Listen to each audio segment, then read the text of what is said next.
Hello বন্ধুরা, আপনাদেরকে আবার দেখাতে এসেছি। দেখো দেখো আমার গাছে কত কুল হয়েছে।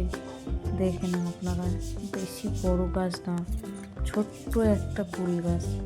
দেখুন আপনারা কীভাবে কুলটা হয়েছে, দেখুন ভালো লাগছে বলুন।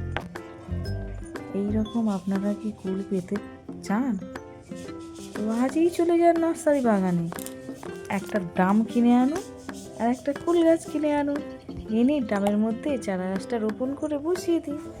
আর ঘরোয়া পদ্ধতিতে কী কী খাবার দিতে হবে সেটা আমাকে কমেন্ট করবে, আমি আপনাদেরকে টিপস দিয়ে দেব।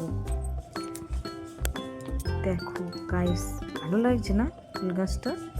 ঠিক আছে গাইস, আর হচ্ছে কি ভিডিওটা বাড়াচ্ছি না, এখানেই শেষ করে দিচ্ছি। আপনারা সবাই ভালো থাকবেন, সুস্থ থাকবেন, আবার পরে দেখা।